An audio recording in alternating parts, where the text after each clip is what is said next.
Bonjour les makers, aujourd'hui c'est le jour du coup de gueule. Oui, je peux gueuler. Et j'ai surtout de bonnes raisons pour cela. Nous allons aborder le type de logiciel idéal pour créer son logo. Et là sur YouTube, on voit vraiment toutes sortes de conneries qui me dépassent complètement. Alors, vous êtes prêts? Let's go.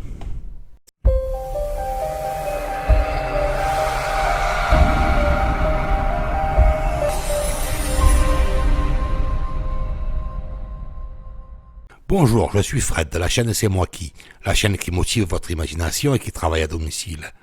N'oubliez pas de vous abonner à ma chaîne et d'activer la cloche de notification afin de ne rien louper. Vous êtes d'accord avec moi, en tout cas pour ceux qui me suivent sur YouTube, que si je vous dis qu'un logo n'est pas suffisant pour donner une identité à votre activité, il en va de même pour les outils à utiliser pour créer votre logo. C'est là que la moutarde commence à me monter au nez. De pseudo-graphistes annoncent à longueur de vidéo comment réaliser un logo tip-top avec Photoshop, et ça fait le buzz en plus. Alors je vais être très clair, si c'est pour s'amuser à créer des logos aussi bling-bling que complètement inadaptés, je vous invite à utiliser Photoshop ou tout autre logiciel de retouche photo. Mais du moment que vous entrez dans une démarche de création d'entreprise, alors là je vous annonce que vous partez droit dans le mur. Durant ma carrière, combien de logos sont passés sous mes mains? Plusieurs milliers je pense, et qui n'avaient du logo que le nom. Souvent le client n'y était pour rien, puisque non initié au principe de création de logo, il se retrouve avec des logos en JPEG, GIF, PNG, bref des formats inexploitables, dans la mesure où je devais les agrandir pour les adapter à des supports grand format, genre panneaux, vitrines, affiches, enseignes, véhicules, etc., etc. Résultat des courses, je me retrouvais à reproduire les logos dans des formats plus du tout adaptés au grand format. Outre le fait de redessiner le logo, j'avais aussi comme problème les teintes de couleurs à retrouver.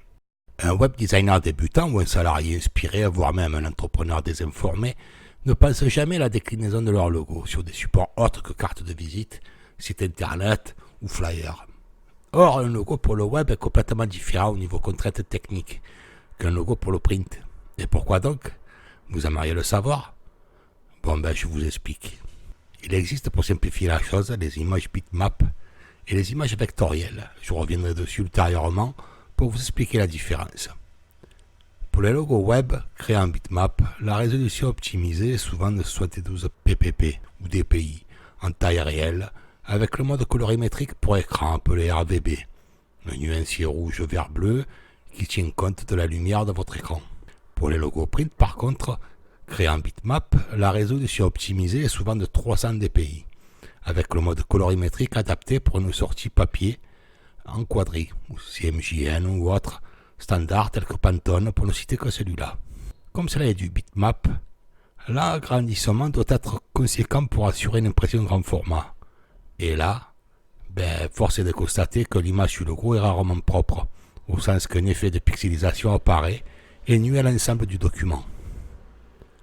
Pour revenir à la comparaison, logo bitmap et logo vectoriel, on constate donc que le logo vectoriel est le modèle adéquat à avoir afin de ne pas être pénalisé. Or, que voit-on à longueur de journée sur YouTube? La création de logo bitmap sur Photoshop. Et Photoshop n'est pas un logiciel de dessin vectoriel. Vous comprenez le problème? Allez expliquer après à quelqu'un que son logo n'est pas exploitable pour du grand format et que les couleurs ne seront pas tout à fait les mêmes, voire même très différentes. Outre le fait que techniquement il est toujours emmerdant de reproduire un logo, il devient aussi onéreux pour le client, car il va s'acquitter d'une somme supplémentaire pour refaire ce qu'il a déjà payé à un graphiste pour le concevoir. Mais cela ne s'arrête pas là, car juridiquement on n'a pas le droit de reproduire un logo créé par un autre graphiste, pour des raisons de propriété intellectuelle. Ah, parce que vous ne le saviez pas? Votre logo que vous avez payé ne vous appartient pas en réalité. C'est une œuvre.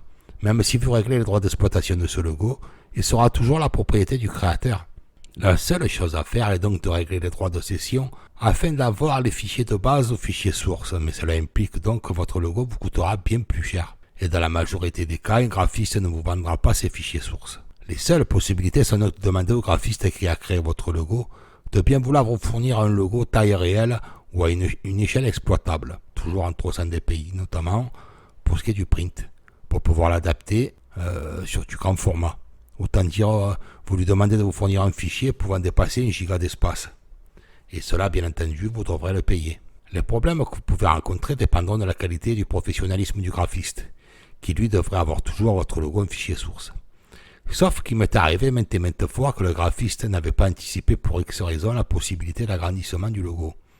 Voire pire, le graphiste a arrêté son activité freelance ou s'est alors embrouillé avec son client et donc ne possède plus le modèle original ou ne veut plus travailler avec son client.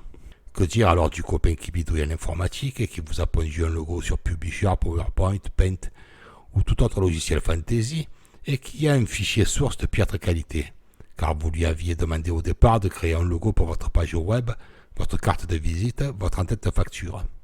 Vous l'aurez compris, si on vous propose un logo créé sous Photoshop ou tout logiciel de photomontage, fuyez. La seule raison valable à la conception d'un tel logo est liée à un travail exclusif sur le web et que vous avez décidé de promouvoir votre activité que sur des supports numériques. À la limite, votre carte de visite ou votre papier en tête de facture physique, au-delà, cela devient très risqué. Donc si vous avez besoin de support physique pour développer votre commerce, votre visibilité en dehors du web, mieux vaut partir sur un logo créé avec un logiciel d'illustration vectorielle. Fondamentalement, le logo vectoriel est la solution la plus efficace puisqu'il peut très bien se convertir en logo bitmap sans aucun problème. L'inverse n'étant pas vrai. Alors pour vous sentir un peu plus impliqué dans ce coup de gueule, je vais vous expliquer la différence monstrueuse à ce qu'est un logo bitmap et un logo vectoriel. Pour cela, je vous invite à me suivre sur le logiciel d'illustration qui est Adobe Illustrator. Vous pourriez ainsi bien réaliser ce test sous un logiciel open source comme Inkscape par exemple, qui est complètement gratuit. Nous sommes donc sur Illustrator. J'ai déjà préparé les deux logos afin d'aller à l'essentiel. Là, c'est le logo bitmap ou image. Le fond du logo est blanc, mais il est possible qu'il soit transparent selon l'exportation en précisant la couleur de fond. Le bitmap, c'est une juxtaposition de points appelée pixels. Plus il y a de pixels sur un centimètre carré, plus la résolution est grande et donc l'image parfaite. Maintenant, on passe au vectoriel. On remarque lors de la sélection du logo qu'il apparaît un tracé complet. C'est une chose normale puisque le logo a été créé par étapes. La forme et le texte sont des éléments qui sont conçus sous forme de tracé. Le vectoriel est construit à l'aide de courbes de Bézier, de valeurs et de formes géométriques. Lorsque l'on passe en mode tracé, on se rend compte que seul le logo vectoriel apparaît, le bitmap, lui, affichant seulement le cadre de l'image. On se rend compte que les éléments du logo vectoriel sont construits indépendamment l'un de l'autre, car ils deviennent des éléments graphiques à part entière. La grande qualité de ce type de fichier, c'est qu'il peut s'agrandir à l'infini sans perte de qualité.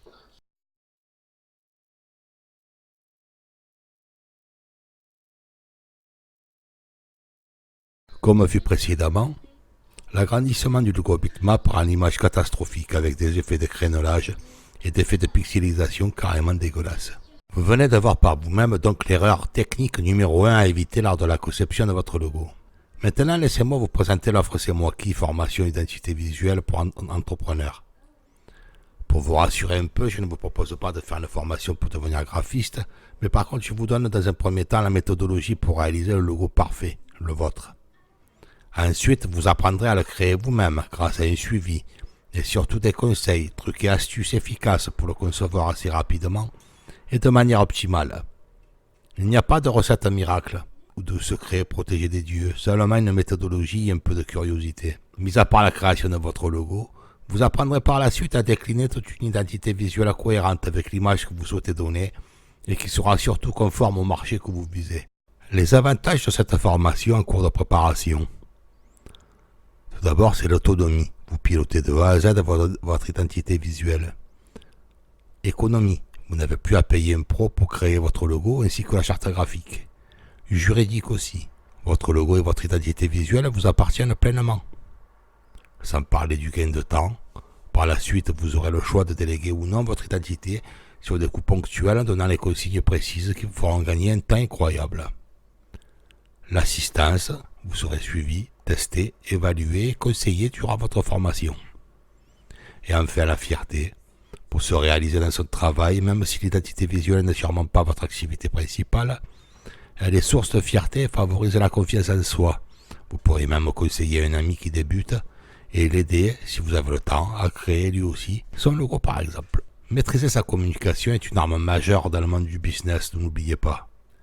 Vous souhaitez vous informer sur cette information, n'hésitez pas à me contacter par mail à cette adresse. cestmoiqui.contact@cestmoiqui.fr. Vous souhaitez informer un ami, un collègue, un membre de la famille qui souhaite se lancer dans le grand bain du monde de l'entrepreneuriat?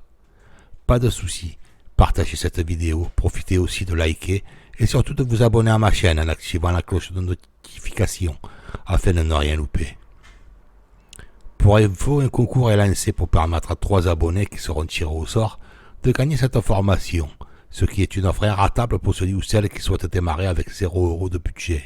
Les liens sont en description de cette vidéo. C'est moi qui est soucieux d'être un partenaire à part entière de votre réussite dans le domaine de la communication visuelle. Aucune offre à ce jour n'existe en France. Les seules formations graphiques sont destinées aux futurs graphistes, pas aux entrepreneurs. Vous pouvez être complètement autodidacte et cela est tout à votre honneur. Mais le temps de recherche pour trouver les solutions correspondantes à votre problématique risque d'être longue et fastidieuse. C'est moi qui regroupe toutes les méthodes de construction, de réalisation pour vous faciliter la tâche ainsi que l'accompagnement personnalisé dans votre évolution. Vous avez tout à gagner, moi aussi, c'est un deal 50-50 prometteur et engageant, celui d'une collaboration fructueuse entre nous. C'est moi qui s'engage à vous rappeler plusieurs mois après votre démarrage pour connaître votre situation. Chose que peu de formations offrent, c'est une nouvelle façon plus honnête et respectueuse d'avoir le partenariat, un partenariat sain et solidaire. N'hésitez pas à laisser des commentaires, voire vous poser des questions, je vous répondrai toujours avec grand plaisir. Alors merci et à bientôt.